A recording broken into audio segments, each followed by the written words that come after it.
Hello दोस्तों, चलिए तो शुरू करते हैं आज विक्रमादित्य की एक और बहादुरी की कहानी के साथ। प्राचीन काल में उज्जयिनी पर राजा विक्रमादित्य का शासन था। राज्य के एक सुदूर गांव में एक विशाल और खूंखार अजगर ने आतंक मचा दिया। विक्रमादित्य ने इस चुनौती को स्वीकार कर अपनी प्रजा की रक्षा के लिए एक बार फिर से अपने साहस का परिचय दिया। राज्य के दक्षिणी हिस्से के एक घने जंगल से सटे गांव में अचानक एक विशाल अजगर का प्रकोप शुरू हो गया। यह अजगर इतना बड़ा था कि वह पूरे गांव में डर और दहशत का कारण बन गया। अजगर अक्सर जंगल से बाहर निकलकर गांव के मवेशियों को निगल जाता और कभी-कभी इंसानों पर भी हमला कर देता। गांव वाले रात दिन भय के साए में जी रहे थे। उन्होंने अपने घरों से बाहर निकलना बंद कर दिया और खेती बाड़ी छोड़ दी। गांव का मुखिया और कुछ ग्रामीण उज्जयिनी के दरबार पहुंचे और राजा विक्रमादित्य से मदद की गुहार लगाई। मुखिया ने कहा, महाराज, हमारे गांव पर एक विशाल अजगर ने कब्जा कर लिया है। वह हमारे मवेशियों को निगल जाता है और हमारी जान को भी खतरा है। कृपया हमारी रक्षा करें। राजा विक्रमादित्य ने मुखिया की बात ध्यान से सुनी और तुरंत इस समस्या को हल करने का निश्चय किया। उन्होंने अपने दरबारियों और सैनिकों से पूछा कि कौन इस खतरनाक अजगर से लड़ने के लिए तैयार है। लेकिन अजगर की भयावहता के किस्से सुनकर कोई भी व्यक्ति आगे नहीं आया। तब विक्रमादित्य ने खुद इस कार्य को अंजाम देने का निर्णय लिया। उन्होंने कहा, एक राजा का सबसे बड़ा धर्म अपनी प्रजा की रक्षा करना है।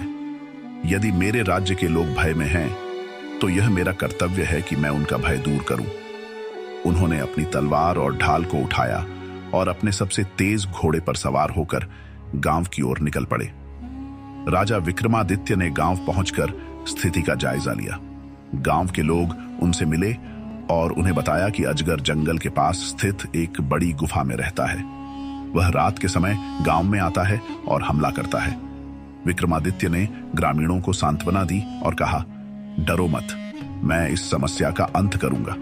ये अजगर अब तुम्हारा कुछ नहीं बिगाड़ पाएगा। अगले दिन विक्रमादित्य ने अकेले ही जंगल में जाने का निर्णय लिया। उन्होंने अपनी तलवार और ढाल के साथ गुफा की ओर प्रस्थान किया। जंगल बहुत घना और डरावना था। वहां की खामोशी और अजीब आवाजें माहौल को और भी भयावह बना रही थी।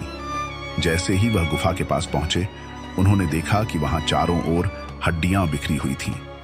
गुफा से एक डरावनी फुफकार की आवाज आ रही थी। यह स्पष्ट था कि अजगर अंदर ही है। जैसे ही राजा गुफा के अंदर गए, उन्होंने देखा कि एक विशाल अजगर उनकी ओर देख रहा है। अजगर की आंखें लाल रंग की थीं और उसकी फुफकार से पूरा गुफा हिल रहा था। अजगर ने राजा को देखते ही हमला करने की कोशिश की। उसने अपनी पूंछ से गुफा की जमीन पर जोरदार प्रहार किया। विक्रमादित्य ने तुरंत अपनी ढाल उठाई और अजगर के हमले को रोका।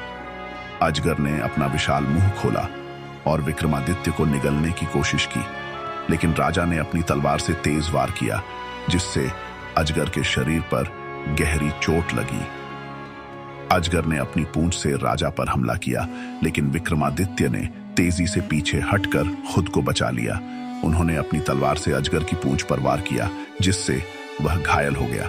अजगर ने जोर से फुफकार कर विक्रमादित्य पर झपट्टा मारा, लेकिन राजा ने अपनी तलवार से उसकी गर्दन पर प्रहार किया। यह वार इतना तेज था कि अजगर गुस्से और दर्द से तड़पने लगा। राजा ने अपनी सूझबूझ और बहादुरी से आखिरकार अजगर की गर्दन पर जोरदार वार किया, जिससे उसका अंत हो गया। विशाल अजगर जमीन पर गिर पड़ा और उसके प्राण निकल गए। विक्रमादित्य ने अजगर को मारकर गांव वालों को उसकी गुफा तक बुलाया। जब गांव वालों ने देखा कि वह भयानक अजगर मर चुका है, तो उनकी खुशी का ठिकाना नहीं रहा। ग्रामीणों ने राजा विक्रमादित्य का धन्यवाद किया और उनका जयकारा लगाया। उन्होंने कहा, महाराज, आपने हमारी जान बचाई।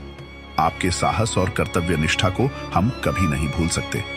विक्रमादित्य ने मुस्कुराते हुए कहा, यह मेरा कर्तव्य था। एक राजा का धर्म अपनी प्रजा की रक्षा करना है। अब तुम सब निर्भय होकर अपने जीवन को आगे बढ़ाओ।